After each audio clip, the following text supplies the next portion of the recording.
అందరికీ నమస్కారాలు. ఈరోజు అతి ముఖ్యమైన సబ్జెక్ట్ ఇది. విశాఖపట్నం స్టీల్ RINL నిన్న కేబినెట్లో కేంద్ర ప్రభుత్వం 11,440 కోట్ల రూపాయల ప్యాకేజీ ఇచ్చారు. దీనికి కేంద్రానికి మనస్ఫూర్తిగా ప్రత్యేకంగా ప్రధానమంత్రి నరేంద్ర మోడీ గారికి ధన్యవాదాలు తెలియజేస్తున్నా.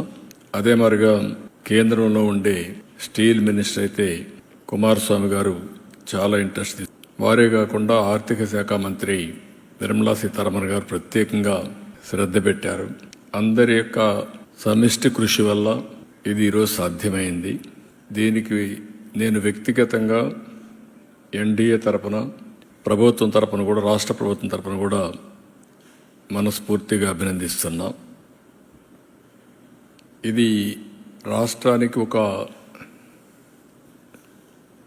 ఇంపార్టెంట్ పరిశ్రమనే కాకుండా ఒక సెంటిమెంట్. విశాఖ ఉక్కు ఆంధ్రుల హక్కు, దీనిపైన ఉద్యమాలు జరిగాయి, ప్రాణ త్యాగాలు చేశారు. ఒక్క విశాఖపట్నంలో ఉండే నగరవాసులే కాకుండా సమైక్య ఆంధ్రప్రదేశ్ మొత్తం ఆందోళన చేసి ఆ రోజు తెలుగు జాతి సాధించుకున్నటువంటి ఉక్కు ఫ్యాక్టరీ ఇది. అందుకని ఎప్పుడు కూడా ఈ ఉక్కు ఫ్యాక్టరీని కాపాడుకోవాలని అన్ని విధాల ప్రయత్నం చేస్తూ వస్తున్నాం. 1996లో ఇదే మాదిరిగా ఇండస్ట్రీ సిక్ అయింది. ఆ రోజు నేను ముఖ్యమంత్రిగా ప్రధానమంత్రి వాజ్పేయి గారితో మాట్లాడి 1,650 కోట్ల రూపాయలు ఆ రోజు ఈక్విటీ ఇచ్చి మిగిలినంత లోన్ కూడా తీసుకుని ఎక్స్పాన్షన్ కానీ అదే మరి దాన్ని స్ట్రీమ్ లైన్ చేశాం. అక్కడి నుంచి అంటే ఎప్పుడు ఈ యొక్క స్టీల్ ప్లాంట్కి ఇబ్బంది వచ్చినా ఆదుకునింది NDA ప్రభుత్వం. ఆ రోజు ఇక్కడుంది ముఖ్యంగా తెలుగుదేశం ప్రభుత్వం, ఇప్పుడు NDA ప్రభుత్వం. మళ్ళీ ఇలాంటి అనేక సమయాల్లో ముందుకు వచ్చి ఇవన్నీ చేశాం. గడిచిన 5 సంవత్సరాల్లో పూర్తిగా నిర్లక్ష్యం చేశారు. దానివల్ల కూడా చాలా ఇబ్బంది వచ్చింది.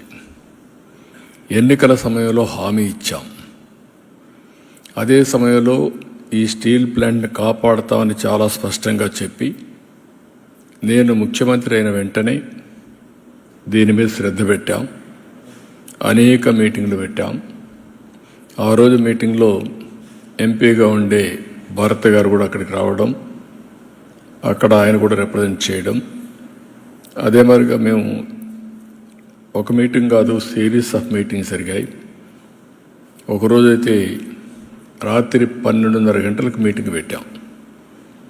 ఆ రోజు నిర్మలా సీతారామన్ గారు చాలా బిజీగా ఉండడం, మహారాష్ట్ర నుంచి లేట్ నైట్ రావడం. ఆ లేట్ నైట్ వస్తే కాదు మళ్ళీ నేను వెళ్ళాలి కాబట్టి ఆ రాత్రి అర్ధరాత్రి కూర్చొని సమీక్ష చేశాం. ఏదేమైనా ఒక పట్టుదలతో పనిచేశాం, చిత్తశుద్ధితో ముందుకు పోయాం. 7 నెలలు దీనికి చేసిన ప్రయత్నాలు ఈరోజు ఫలించాయి. ప్రధానమంత్రి గారు దీనిపైన సానుకూలంగా స్పందించారు. ఒక మాటలో చెప్పాలంటే ఇది అసాధ్యం అనుకున్నది సాధ్యం అయ్యే పరిస్థితికి వచ్చింది. ఇది విశాఖపట్నం ప్రజల అభీష్టం, కార్మికుల యొక్క శ్రమ. దీన్ని మళ్ళీ కాపాడుకోగలిగాం, మళ్ళీ ట్రాక్లో పెట్టగలిగాం.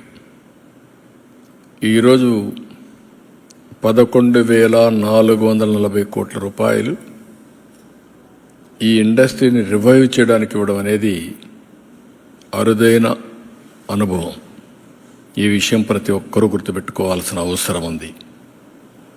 అదే సమయంలో నేను విశాఖపట్నంలో పనిచేసే కార్మికులకు అందరికీ విజ్ఞప్తి చేస్తున్నా, మనందరి బాధ్యత, మన మీద పెట్టుకున్న నమ్మకాన్ని మనం కాపాడుకోవాల్సిన బాధ్యత మన మీద ఉంది.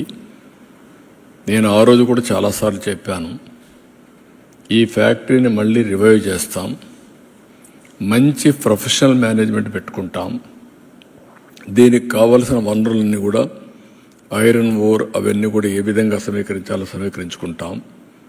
ఎన్ఎండిసి ఏ విధంగా చేయాలని అన్ని వర్కౌట్ చేస్తాం. వర్కౌట్ చేసి దీన్ని ఒక బలమైన సంస్థగా తయారు చేయడానికి ముందుకు పోతాను ఒక హామీ ఇచ్చాం. 20,000 ఎకరాలు ల్యాండ్ ఉంది, పెద్ద ఆస్తిది. ఎక్కడ ఏ స్టీల్ ప్లాంట్ కూడా ఇంత పెద్ద ల్యాండ్ ఉండడం ఎక్కడా జరగలేదు. విలువైన ల్యాండ్ ఉంది. అలాంటి మంచి ల్యాండ్ ఉన్నప్పుడు అందరం కానీ కలిసి కష్టపడితే దీన్ని రివైవ్ చేస్తాను. నేను కూడా శ్రద్ధ పెడతాను. దీన్ని రివైవ్ చేసి మళ్ళీ కేంద్రం చేసే నిర్ణయం కూడా సరైన నిర్ణయం అని వాళ్ళు కూడా ఆనందించే విధంగా మనం చేయాల్సిన అవసరం ఉంది. దానికి అందరూ కూడా ముందుకు రావాల్సిందిగా మరొక్కసారి కార్మికులకు విజ్ఞప్తి చేస్తున్నా. మేనేజ్మెంట్ కూడా కేంద్రం ఇమీడియట్గా మంచి ఒక ప్రొఫెషనల్ మేనేజ్మెంట్ వేయాలి. సమర్థుడిని తీసుకురావాలి, సీఈఓగా తీసుకొచ్చి దాన్ని ఏ విధంగా చేయాలో అన్ని చేయడానికి ముందుకు పోతాం. ఈరోజు మీరందరూ ఒకసారి చూస్తే 7 నెలలు అసాధ్యమైన పనులన్నీ కూడా చేసుకుంటూ వచ్చాం. నేను కూటమి ఎన్డీఏ ఎలక్షన్ మేనిఫెస్టోలో నేను చాలా స్పష్టంగా చెప్పాను.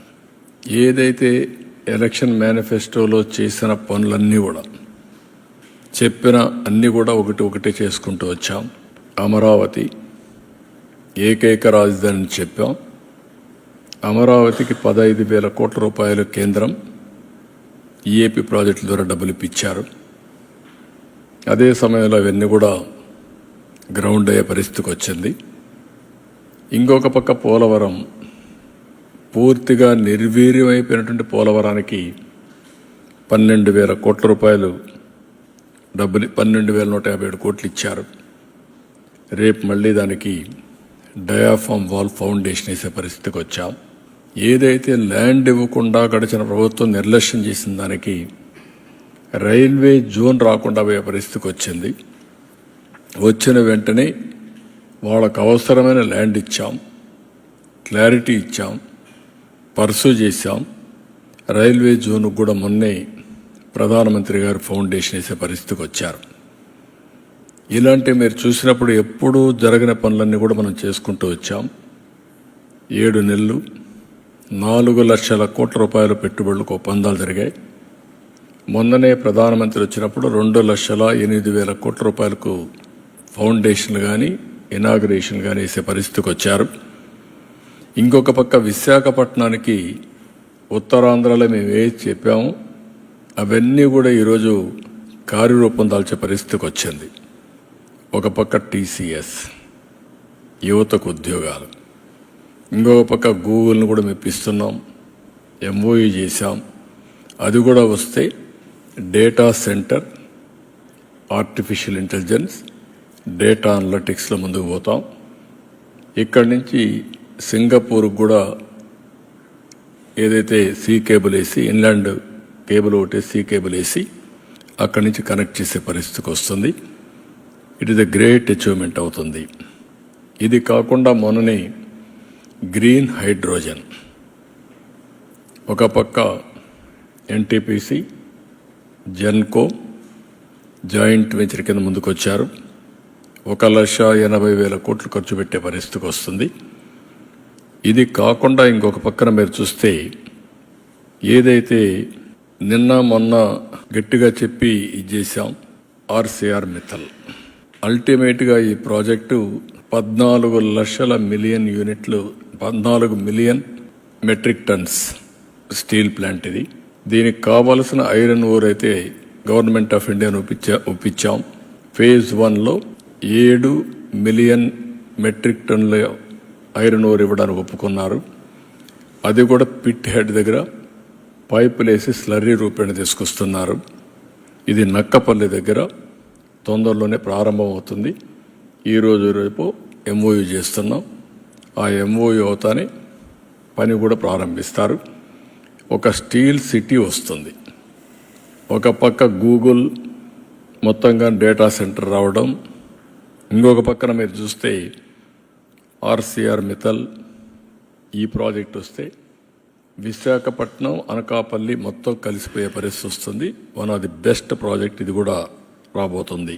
ఇవి కాకుండా ఇంకొక పక్కన మీరు చూస్తే ఓర్వకల్లో 2,786 కోట్లతో ఇండస్ట్రియల్ స్మార్ట్ సిటీకి ముందుకు పోయాం. కొప్పర్తిలో ఇండస్ట్రియల్ స్మార్ట్ సిటీకి 2,137 కోట్లు అక్కడ కూడా మొన్నే శాంక్షన్ అయింది.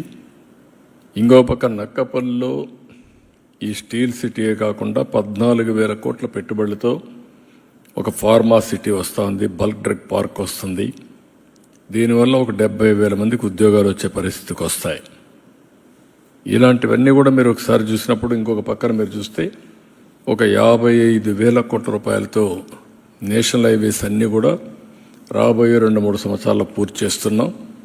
ఇది కాకుండా ఔటర్ రింగ్ రోడ్డు ఉంది, అది కూడా వస్తే నేను వారిని కోరింది ఏంటంటే 8 లేన్ రోడ్డుకే శాంక్షన్ చేయమన్నాం.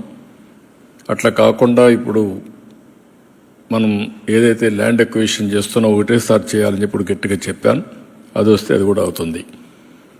ఇది కాకుండా ఇంకొక పక్కన మీరు చూస్తే అనేక టూరిజం ప్రాజెక్ట్స్ కూడా సూర్యలంక, శ్రీశైలం, రాజమహేంద్రవరం, సంగమేశ్వరాలయం ఇక్కడంతా కూడా 400 కోట్లతో ఒక టూరిజం కారిడార్ కూడా ఒప్పుకొని ముందుకు పోతున్నారు.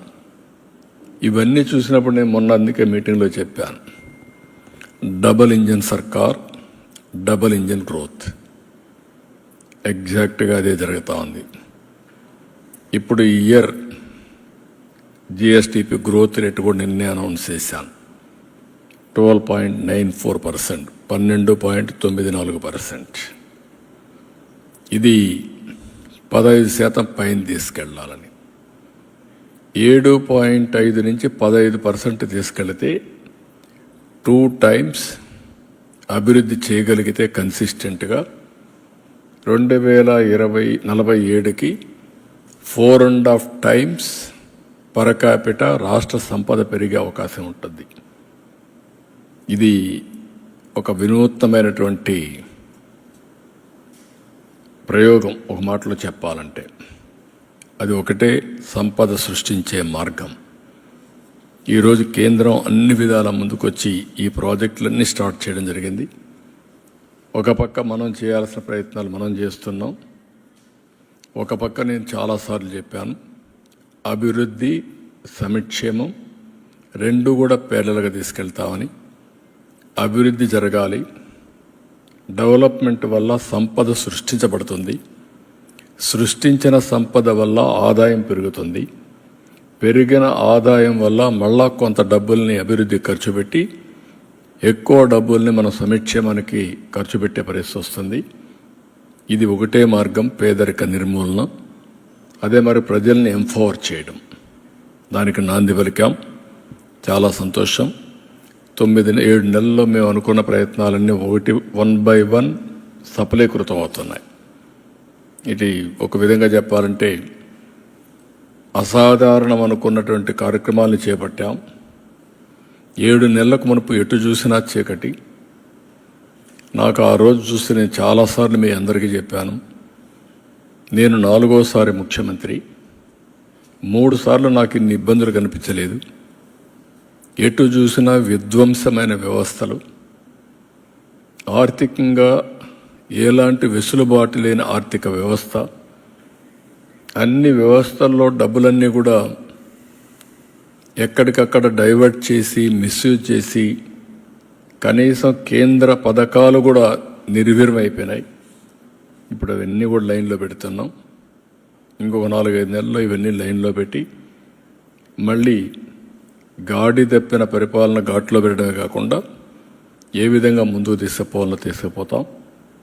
ఇన్వెస్టర్స్లో కూడా ఒక నమ్మకాన్ని కలిగించాల్సిన అవసరం ఉంది. ఇప్పటికీ ఒక నమ్మకాన్ని కలిగిస్తున్నాం, ఇంకా నమ్మకాన్ని కలిగించాలి. ఆ నమ్మకాన్ని కలిగించి మళ్ళీ 20 లక్షల ఉద్యోగాలు కల్పిస్తా ఉన్నాం. ఒక పక్క ఉండే ఉద్యోగాల్ని కాపాడాలి. అదే విశాఖపట్నం స్టీల్ ప్లాంట్లో మీరు చూస్తే దగ్గర ఈ స్టీల్ ప్లాంట్ కానీ సిక్ అయితే చాలా సమస్యలు వస్తాయి. కాబట్టి ఒక పక్క దీన్ని కాపాడుకుంటూనే ఇంకొక పక్కన 20 లక్షల ఉద్యోగాలకు ఏమేమి కావాలన్నా అవన్నీ వర్కౌట్ చేస్తున్నాం. ఇవన్నీ కూడా రాబోయే రోజులు ఇంకా మెరుగైన ఫలితాలు వస్తాయని చెప్పి తెలియజేస్తూ కేంద్రాన్ని ప్రత్యేకంగా ప్రధానమంత్రి గారికి అభినందనలు, ధన్యవాదాలు. మీరు ఎన్డీఏ ప్రభుత్వం ఇక్కడ ఏదైతే పెట్టుకున్నామో ఆ నమ్మకాన్ని మీరు ఒక మాటలో చెప్పాలంటే ఎన్డీఏ ప్రభుత్వం ఇచ్చిన హామీని నిలబెట్టుకోవడానికి మీరు ముందుకొచ్చి అన్ని విధాలా సహకరించారు. దానికి అభినందనలు, ధన్యవాదాలు. Thank you. స్టీల్ ప్లాంట్ ప్రవీకరణ సమస్య రాదు. ఇప్పుడు రివైవల్ ప్యాకేజ్ ఇచ్చినాక మనం చేయాల్సిన పని, దీన్ని ఏదో ఇచ్చారు కాబట్టి మేము మా ఇష్ట ప్రకారం చేస్తామంటే ఎవరైనా సరే హెల్ప్ చేస్తారు. నేను అందుకే చాలాసార్లు చెప్తున్నాను, కేంద్రానికి చాలా రాష్ట్రాలు ఉన్నాయి. ఆంధ్రప్రదేశ్లో మనకు ఒకే స్టీల్ ప్లాంట్. మనం కూడా కష్టపడకుండా దీన్ని రివైవ్ చేయకుండా అడుకొక్కసారి మీరు చేయాలి అని చేస్తే ఇది taxpayers money. Taxpayers money సమర్థవంతంగా మనం ఉపయోగించుకోవాలి. కేంద్రం చేసే నిర్ణయాలు కానీ, ప్రాపర్ సీఈఓని పెట్టడం కానీ, అందరూ కలిసి సమర్థవంతంగా పనిచేయడం కానీ ఈరోజు మీరు చూశారు. ఆర్సీఆర్ మిత్తల్ 14 మిలియన్ మెట్రిక్ టన్నులతో స్టీల్ ప్లాంట్ పెడతానంటున్నాడు. 1,50,000 నుంచి 1,70,000 కోట్ల రూపాయలు అవుతుంది. ఒక స్టీల్ సిటీయే కడతా ఉంటున్నాడు. ఇది ఎంత మొత్తం కలిసి 2 మిలియన్ 3 మిలియన్ అనుకుంటా. టోటల్ ఇన్స్టాల్డ్ కెపాసిటీ 7.3 మిలియన్ యూనిట్లు. ఇప్పటి వరకు 3నే రన్ అయ్యేది. ఇప్పుడు రెండు ఫర్నేసులు రన్ అవుతుంది. మొన్న 1,600 కోట్లు ఇచ్చిన తర్వాత 2 ఫర్నేసులు, అంత మునుపు ఒకటి కూడా లేదనుకుంటా. కొన్ని రోజులు ఆగిపోయింది. షట్ డౌన్ చేసే పరిస్థితికి వచ్చినప్పుడు 2 చేసి అక్కడి నుంచి స్టార్ట్ చేశారు. ఆ 1,650 కోట్ల రూపాయలు ఇమీడియట్గా ఇచ్చారు. కాబట్టి మళ్ళీ ఐరన్ ఓర్ అప్పిప్పించారు. రాష్ట్ర ప్రభుత్వం కట్టవలసిన పవర్ ఛార్జెస్ కూడా మేము అడగకుండా వాయిదా వేసుకుంటా వచ్చాం. నెలకు 80 కోట్ల రూపాయలు పవర్ ఛార్జెస్ అవుతాయి. ఈ 4-5 నెలలు వాళ్ళు కట్టడం లేదు. నీటి ఛార్జీలు కూడా కట్టడం లేదు మున్సిపాలిటీకి. అది కూడా వాయిదా వేసాం. ఇంకా ఎప్పటి వరకు వాయిదా వేయాలని చూడాలి. కేంద్రం ఏ విధంగా వస్తారు. మేము కూడా సిద్ధపడ్డాం. ఎందుకు సిద్ధపడ్డాం? అక్కడుండే ఎంప్లాయ్మెంట్ దెబ్బతినకుండా ఉండాలని సిద్ధపడ్డాం. సిద్ధపడినప్పుడు అక్కడ ఉండే ఎంప్లాయీస్ కూడా, ఎంప్లాయీసే కాదు, మేనేజ్మెంట్, ఎంప్లాయీస్, కేంద్రం, రాష్ట్రం బాధ్యతతో ప్రవర్తించాలి. పబ్లిక్ మనీని మిస్యూజ్ చేయడానికి మనకి ఎవరికి ఆ రైట్ లేదు. సిక్ అవుతుంది, ఎప్పుడు ఇట్లనే ఉంటుంది, మేము ఇట్టే రన్ చేస్తాం, మీరు ఇవ్వాలి, ఇది మా రైట్, అది కరెక్ట్ కాదు. మనం దాన్ని ఒక సెంటిమెంట్, ఆ సెంటిమెంట్ చెప్పాం. ఆ సెంటిమెంట్ చెప్పి తెచ్చిన తర్వాత దీన్ని మాట కూడా ఇచ్చాం. మేము ఏమని ఇచ్చాం? దీన్ని రివైవ్ చేస్తాం, మేము సహకరిస్తామని. అందరూ కూడా సహకరించాలి. సహకరించి దీన్ని రివైవ్ చేయాల్సిన బాధ్యత మనందరిపైన ఉంది. ఉద్యమాలు చేయడం కాదు, ఉద్యమాలు జయప్రదమైనాయి. ఇప్పుడు మనం అనుకుని సాధించాం. సాధించిన తర్వాత ఉద్యమ స్ఫూర్తితో పనిచేయాలి ప్రతి ఒక్కరు కూడా. ఒక్క ఎంప్లాయీస్ పనిచేస్తేనే సాధ్యం కాదు. మేనేజ్మెంట్ సరిగా లేదనుకోండి, ఉద్యోగస్తులు పనిచేసే లాభం ఏంటి? మిస్మేనేజ్మెంట్ ఉంటే. కాబట్టి ఇక్కడ పెట్టాల్సింది సమర్థవంతమైన మేనేజ్మెంట్ తీసుకురావాలి, నిర్వహణ సమర్థవంతంగా చేయాలి. దేశంలో ఇదేం కొత్త కాదు. 300 మిలియన్ మెట్రిక్ టన్నులు స్టీల్ ప్లాంట్స్ రావాలని చెప్పి ప్రధానమంత్రి గారు కోరుకుంటున్నారు. అలాంటప్పుడు ఇది 7.3. ఇది పక్కనే మనకు ఒక 14 మిలియన్ మెట్రిక్ టన్నులు స్టీల్ ప్లాంట్ వచ్చే పరిస్థితి వస్తుంది. ఇవన్నీ వచ్చినప్పుడు మీలో కూడా ఆ స్పిరిట్ రావాలి, ఆ స్ఫూర్తి రావాలి. That is where they have to work it out. All of us has to work as a team. అది టీమ్గా వర్క్ చేసి సాధిస్తాం. గవర్నమెంట్లో ఆ ఇష్యూ వచ్చినప్పుడు దీన్ని పెద్దగా పట్టించుకోకపోవడం వల్లే కదా సార్ ఈ ఇష్యూ. నేనేమంటానంటే ఒక్కొక్కరు కొన్ని ప్రాధాన్యతలు ఉంటాయి.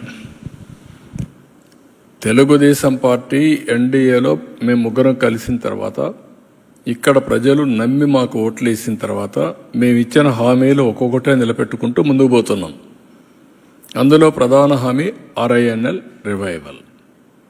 ఇది మామూలుగా అమరావతికి ఇచ్చేది డబ్బులు ఒక యాంగిల్, పోలవరానికి ఇచ్చిన యాంగిల్ ఇంకొక యాంగిల్, ఏది చట్టంలో ఉన్నాయి అవన్నీ. ఇది సిక్ అయ్యే పరిస్థితికి వచ్చినప్పుడు దానికి రివైవల్ ప్యాకేజ్ ఇవ్వడం అనేది చాలా ముఖ్యం. దానికే నేను మనస్ఫూర్తిగా అభినందిస్తాను. అవన్నీ అది ఈక్విటీగా అవన్నీ మీరు అక్కడే వచ్చింది, గ్రాంటా లోనా ఎవరిచ్చారు, ఇది గవర్నమెంట్ ఆఫ్ ఇండియా ఫ్యాక్టరీ. అది రివైవ్ అయితేనే డబ్బులు వస్తాయి, లాభాలు వస్తే వాళ్ళకి వస్తాయి, నష్టాలు వస్తే మళ్ళీ ఈ డబ్బులు పోతుంది. కాబట్టి గవర్నమెంట్ ఆఫ్ ఇండియా ఫ్యాక్టరీ కూడా గ్రాంటా లోనా ఇవన్నీ ఎక్కడ రైజ్ అవుతాయి మీకు? Public sector government of India investment, అది నీది నాది కాదు. ఇప్పుడు అవన్నీ అయిపోయినాయి కదా, ఇప్పుడు ఈ ప్యాకేజ్ ఇచ్చినాక అవన్నీ ఏమున్నాయి? ఇంకా మనం అన్నిటికీ ఫార్మాలిటీస్కి పోయి లేనిపోయిన ప్రాబ్లమ్స్ తెచ్చుకోవడం కంటే ఇచ్చిన అవకాశాన్ని సద్వినియోగం చేసి నేర్చుకోవాలి, పాజిటివ్ థింకింగ్ నేర్చుకోవాలి. రేపు అందుకే స్వచ్ఛ భారత్ పెట్టాము మీ అందరికీ పెట్టింది ముందు మైండ్ మార్చుకోమన్నా. మీ స్వచ్ఛత మైండ్లో నుంచి ప్రారంభం కావాలి, తర్వాత మీ బాడీలో నుంచి ప్రారంభం కావాలి, మీ ఇంట్లో నుంచి ప్రారంభం కావాలి, మీ పరిసరాల్లో చేయాలి, తర్వాత మీరు పనిచేసే ప్లేస్లో స్టార్ట్ కావాలి. అప్పుడే స్వచ్ఛత వస్తుంది. మన ఆలోచన బుర్రగానే చెడిపోయింది అనుకో, ఎంచోపైన రంధ్రాలు ఎట్ట పెట్టాలని ఆలోచిస్తే రంధ్రాలే కనపడుస్తాయి. అది మానేయండి. ఇంకా ఉద్యమం చేసి పరిరక్షించుకుందాం అన్నాం. నేను అదే చెప్తున్నా, ఇది విశాఖ ఉక్కు ఆంధ్రుల హక్కు. ఇప్పుడు విశాఖ ఉక్కు ఆంధ్రుల సెంటిమెంట్. అదే మాదిరిగా దీన్ని కాపాడుకోవడానికి ఈరోజు అందరం కలిసి పనిచేశాం, కేంద్రం సహకరించింది. ఇప్పుడు ఒక ఉద్యమ స్ఫూర్తితో పనిచేద్దాం. ఎక్కడ తప్పు జరిగినా కరెక్ట్ చేద్దాం. కరెక్ట్ చేసి ప్రైవేట్ వాళ్లే కాదు పబ్లిక్ సెక్టర్లో కూడా సంపద సృష్టించగలదా నిరూపిద్దాం. మనమేమి, అందుకే నేను చాలాసార్లు చెప్పాను, దీన్ని ఏ విధంగా చేయాలన్న అవసరమైతే ఇంకా దీన్ని ఎట్లా ముందు తీసుకుపోవాలని ఆలోచిద్దాం. అందరిలో స్ఫూర్తిని తీసుకొద్దాం, ఐకమత్యం తీసుకొద్దాం, భావితరాలకు ఆదర్శంగా చేద్దాం. Will work it out. నేను కూడా దీని మీద ఇన్వాల్వ్ అవుతాను. అదే ముఖ్యమంత్రిగా నాకు కూడా ఒక బాధ్యత ఉంది. కేంద్రాన్ని మెప్పించి ఈరోజు 11,400 కోట్లు తీసుకొచ్చినప్పుడు ఏ హామీ అయితే ఇచ్చామో ఆ హామీని నిలబెట్టుకోవడానికి నేను కూడా ఆ దిశగా ఆలోచించాలి. అది రివైవ్ అయినప్పుడే ఆ నమ్మకం నిలబెట్టుకున్నట్టు అవుతుంది. నేనేమంటానంటే, ఎవ్వరికి సమాధానం అంటే, ఇప్పుడు గవర్నమెంట్ ఆఫ్ ఇండియాలో ఏమైందంటే, మన రాష్ట్రంలో ఉండే ప్రాజెక్టు కూడా ఒక మైనింగ్ ఉంది, మేజర్ మైనింగ్. అది కూడా నేను ఇవ్వడానికి ఎవరికంటే వాళ్ళకి ఇవ్వడానికి వీలు లేదు. అది కూడా పబ్లిక్ ఆక్షన్లోనే పార్టిసిపేట్ చేసి వేయాలి. దానికి కారణం ఏంటి? ఇంతవరకు మీరంతా కూడా ఎక్కడికక్కడ లాలూచీపడి అమ్మేస్తున్నారు. ట్రాన్స్పరెన్సీకి రావాలి. ఆ ట్రాన్స్పరెన్సీ రావాలంటే ఓపెన్ ఆక్షన్ వేస్తేనే ఎవరు కావాలంటే వాళ్ళు పాడుకోవచ్చు.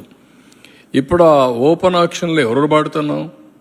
NMDC, even mining corporation of Andhra Pradesh, private public అందరూ పోటీ పడుతున్నారు. పోటీ పడి మళ్ళా వీళ్ళకి మైన్ ఇస్తున్నారు. ఇప్పుడు మీరు చెప్పినట్టు కేంద్రంలో 11,400 కోట్లు ఎవరి డబ్బులు? ఇది కేంద్రం డబ్బులే కదా. ఏదో ఒక విధంగా మీకు డబ్బులు ఇచ్చారు కదా. దానికి దీనికి సంబంధం ఏంటి? ఒక పాలసీ పెట్టుకున్నప్పుడు ఆ పాలసీని చేస్తున్నప్పుడు కాదు నా కోసమే పాలసీ మారుస్తామంటే ఎక్కడ మారుస్తారు?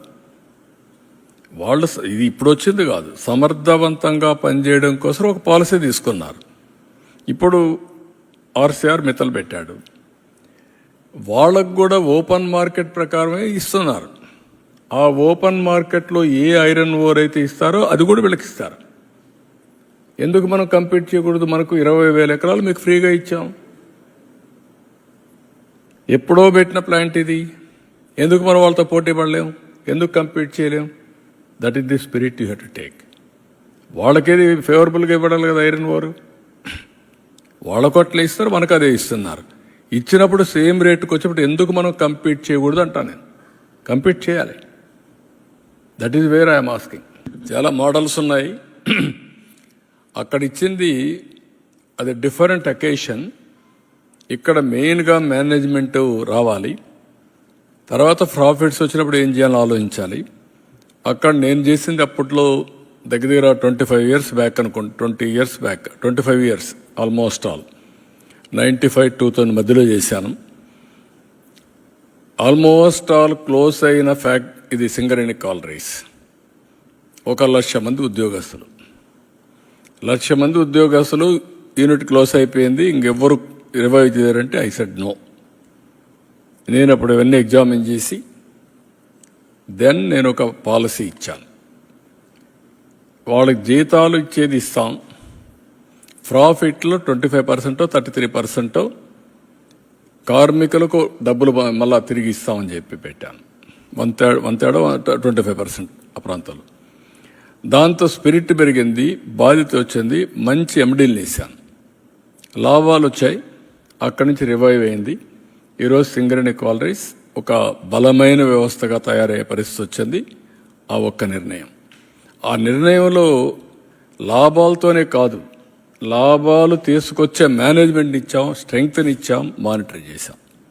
అందుకే మీరు జ్ఞాపకం పెట్టుకోవాల్సింది, ఒకసారి యాక్సిడెంట్ అయింది. నేను సింగరేణి కాలరీస్కి వెళ్ళాను. మా సెక్యూరిటీ అన్నారు మీరు లోపల పోవడానికి లేదని, అండర్ గ్రౌండ్ మైన్. నేను ఎక్కడైతే యాక్సిడెంట్ జరిగిందో అక్కడ దాకా పోయాను. మా వాళ్ళు అబ్జెక్ట్ చేశారు. ఐ సెడ్ నో, లేదు సార్ లూజ్గా ఉంది, ఏదైనా పడిపోతుందేమో, మీ లైఫ్ ఈజ్ ఇంపార్టెంట్, మీ సెక్యూరిటీ ఈజ్ ఇంపార్టెంట్ అని చెప్పి ఐ సెడ్ నో. నేను కాన్ఫిడెన్స్ క్రియేట్ చేయాలి నా వర్కర్స్కి.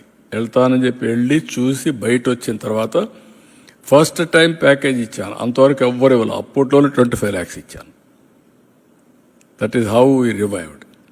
కాబట్టి ఇవన్నీ కూడా ఒక నమ్మకాన్ని కల్పించే అడ్మినిస్ట్రేషన్ కార్మికుల్లో కానీ అందరిలో ఇచ్చాం. అదే మరి దీనికి కూడా ఇంకా ఇన్నోవేటివ్ పాలసీస్ ఉంటే will work it out all policies చేసి ఫైనల్గా యా అన్ని ఆల్మోస్ట్ ఆల్ మీరు చూస్తే అన్ని నిర్ణయాలు కూడా ఈ 6 నెలల్లో నిరాశ నిస్పృహల మధ్యలో కొట్టుకుంటున్నట్టు మనకి ఒక ఆశాజనకంగా కొన్ని నిర్ణయాలు వచ్చాయి. ఇది విశాఖపట్నం రైల్వే జోన్ అన్నీ కూడా ఇంకా రాబోయే రోజులు కూడా ఇంకా సాధించాల్సి చాలా ఉంది. Will work it out. Thank you.